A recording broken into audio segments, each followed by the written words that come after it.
schools have to do a zillion different things. And so there are periods of time, a semester, a professional development day, when people are really focused on issues of diversity and equity inclusion. And then there are other times when that should always be important, but it's not the number one thing that we're doing right now because we're working on the new standards or the new whatever else or some new initiative or lots of other things are important in schools.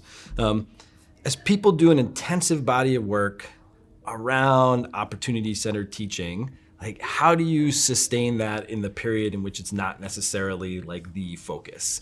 Yeah, well, I think that equity and opportunity-centered teaching and the way in which we think about creating systems and practices and policies such that every person is able to reach his, her, their capacity has to be front and center all the time. And so, it's not an add-on.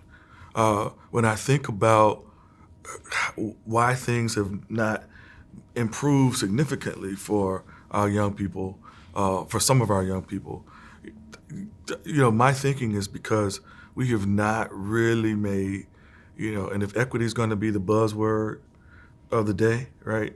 We've not made equity, opportunity, the centerpiece of everything we do in schools. What we know for sure is that, from good science, is that when we are attentive to and responsive to those communities and those young people who are quote unquote at the bottom, right? When we address and we meet and we connect with the young people whose needs are most grossly undermet, that's when we find that everybody moves. There are a lot of folks who are engaging in this who, in our hierarchical schools, are not people who are afforded formal power. Paraprofessionals, library media specialists, nurses, teachers.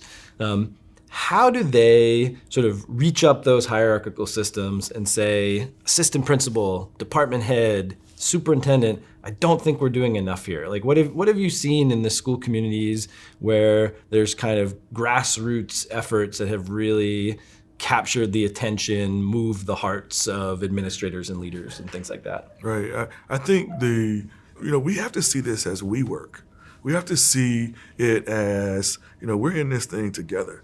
And what I've come to know for sure is when we develop these invisible hierarchies, these silos, and this division, we get nowhere fast.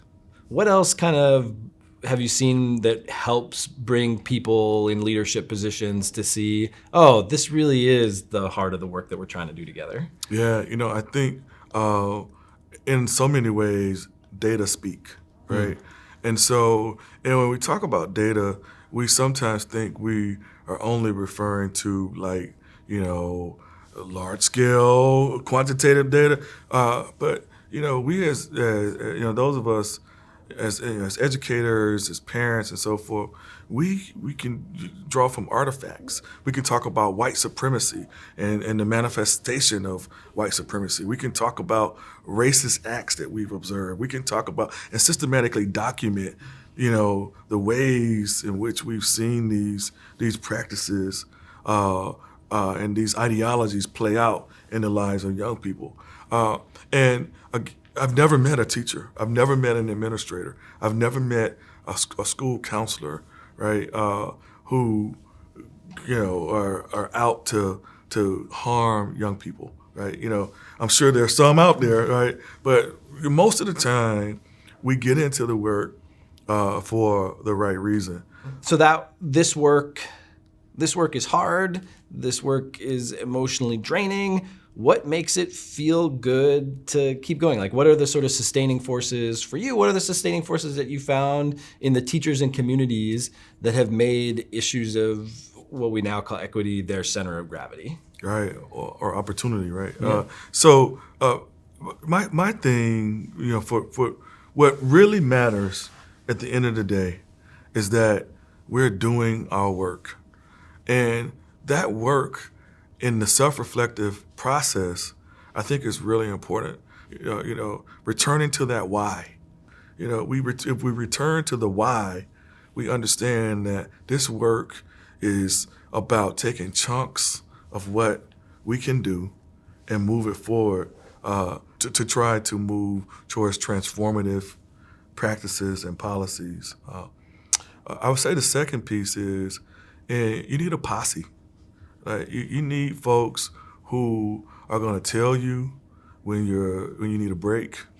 You need people, for me, it's my wife. And I think that's really important, right? In trying to take care of yourself and take care, hurting people hurt other folks, right? And so in the grand sort of narrative around trying to be in service to others, we also have to be very clear about taking care of ourselves in the process. So, and I would just add that the voices and the perspectives of young people are critical, right? And so adults should move, right, when they hear the voices and the experiences of young people.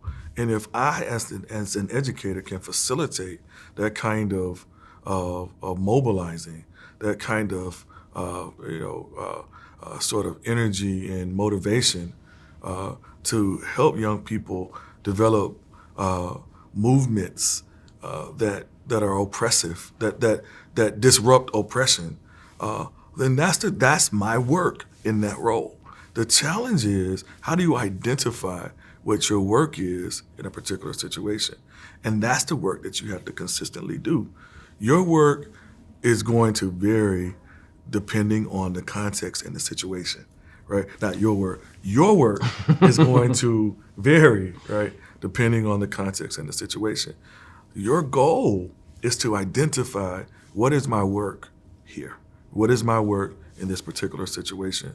And when you figure out what your work is in that situation or in that movement, you have a better chance of helping to transform, to move forward agendas that make sense to you. And hopefully all these online resources, all these tools, these conversations that we've had together are helping you be able to do that.